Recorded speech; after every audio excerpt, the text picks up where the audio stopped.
Hey everyone, I'm Mark. I'm a local fly fishing instructor and guide here in Spokane. This summer I've talked to quite a few anglers about fishing the Spokane, and I had a lot of questions regarding the Upper Spokane. So to help answer a lot of those questions, I decided to put together a short video talking about the Upper Spokane River. To help make this video, I went out and snorkeled along the Upper Spokane, and here I am in the river amongst a few of the trout. And to help show where I actually am, I'll go over to the map and we'll see that I am, again, east of downtown Spokane. So here's downtown.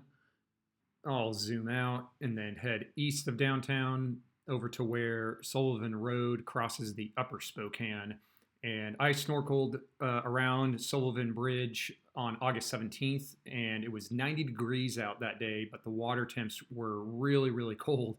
It was 59 degrees in the river, and that temperature is perfect for red band trout and a lot of the other native and wild fish in the river, including cutthroat trout, northern pike minnow, mountain whitefish, and large-scale suckers. They really like it when the water is cold, especially 55 to 65 degrees Fahrenheit. And here's a red band trout feeding in the surface, or sorry, the current on aquatic insects.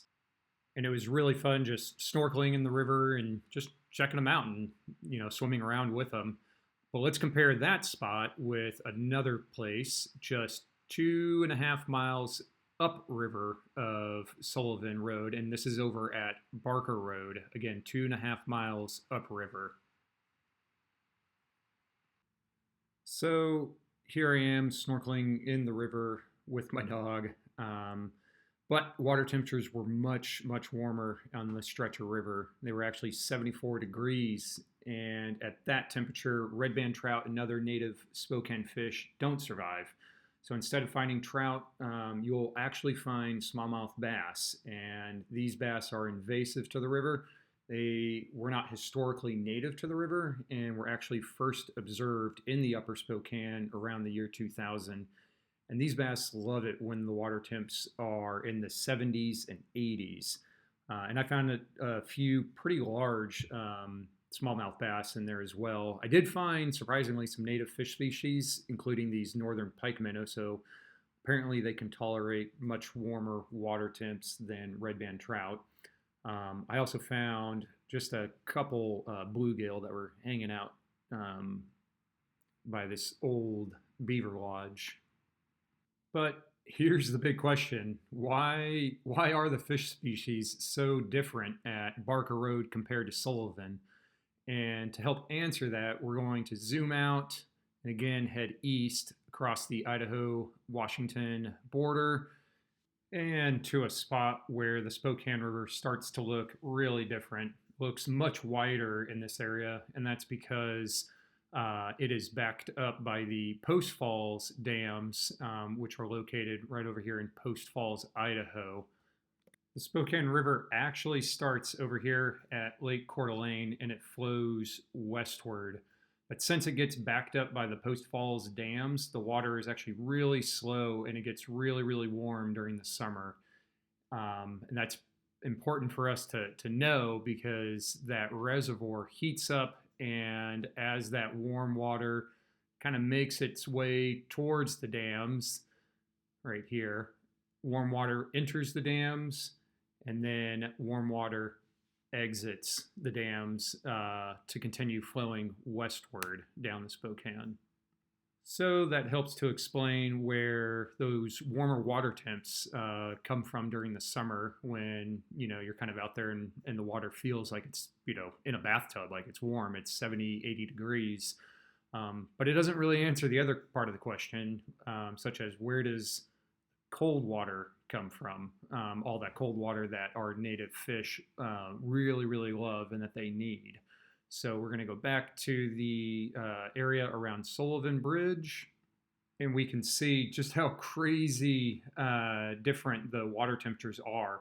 In roughly 2.5 miles, the river dramatically goes from 74 degrees to 59.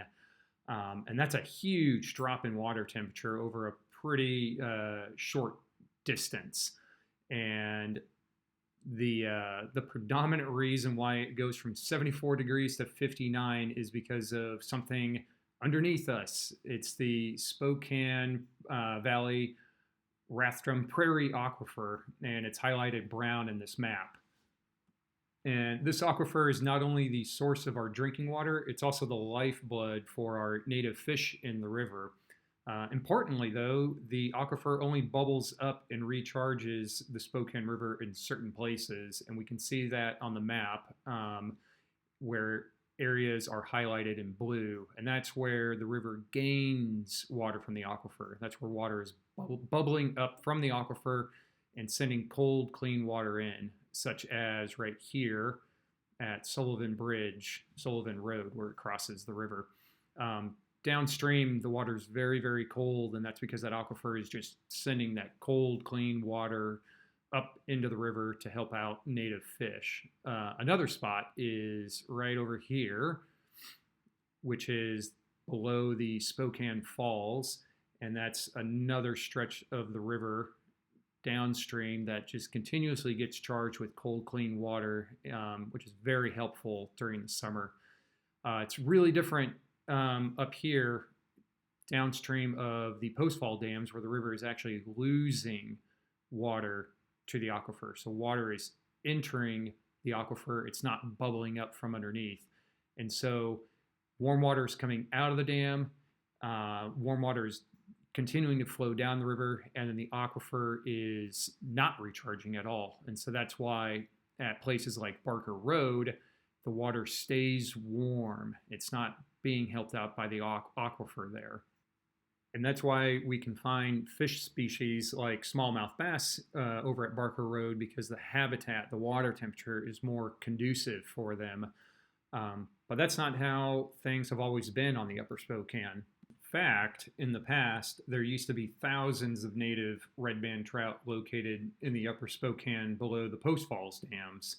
In 1985, there were over 2,400 native red band trout here, but that number has since gone way, way down. The last estimate back in 2009 was less than a dozen red band trout along pretty much the same stretch of river.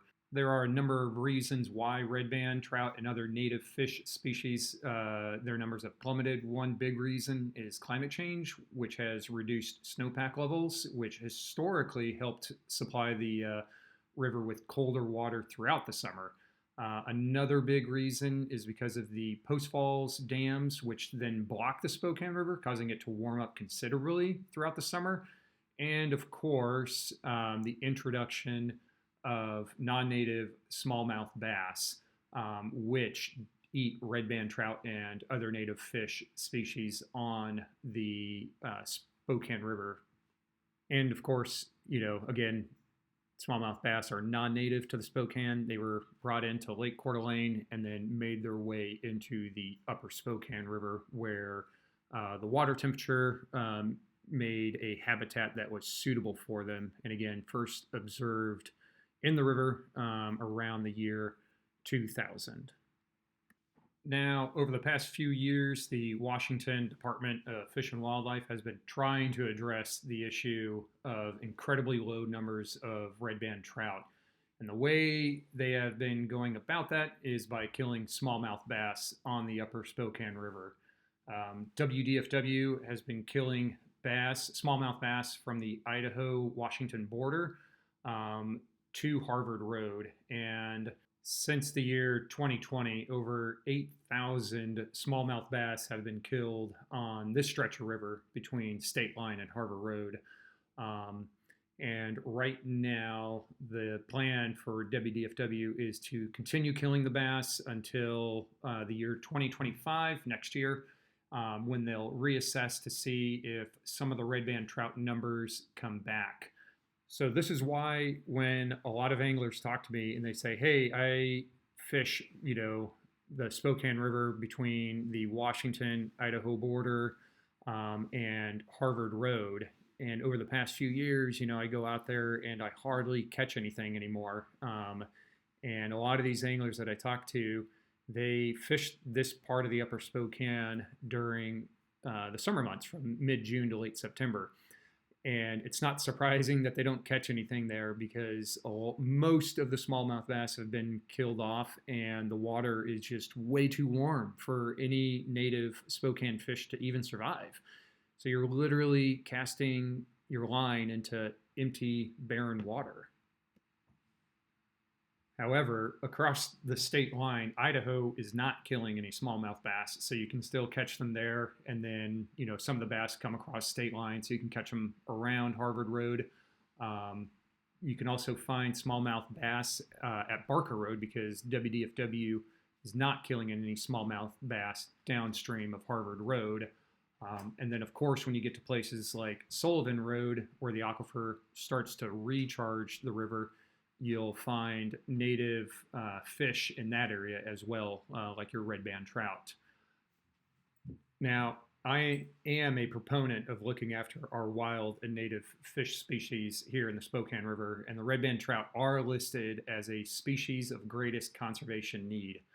But killing smallmouth bass to try to bring back red band trout numbers is only going after the symptom of a much larger issue. The Spokane River, from where it exits Lake Coeur d'Alene to Sullivan Road, is too warm during the summer for red band trout and other native fish species to survive and thrive. If we want to bring red band trout back to the Upper Spokane, we really need to start talking about the warm water and what can be done to cool the river down during the summer. Personally, if we are not going to work on making the Spokane River more resilient and able to support red band trout year-round, then I would rather have the smallmouth bass just left alone in the Upper Spokane. As much as I love and greatly appreciate wild and native fish and the diversity our river has, if we're not going to fix the actual causes of why these trout, their numbers have plummeted, then I would at least like to have fish in our river to catch. I have talked with many anglers, including a lot of kids and high school students who regularly fish the Upper Spokane River between State Line and Harvard Road. And that stretch is incredibly accessible with ample public access. And most anglers fish it during the summer months when they have time to do so. For many anglers, this stretch of river and its smallmouth bass is our local, accessible connection to nature. But many of these anglers have given up fishing this stretch because they aren't catching anything. And that's no surprise because the trout can't survive there and the smallmouth bass have been killed off. For many people, fishing is a direct connection to local waters and nature. And if the fish disappear, then anglers disappear. And as people stop going down to the river, that's also less people who might actually care for the river and want to see it become a healthier place for both humans and fish.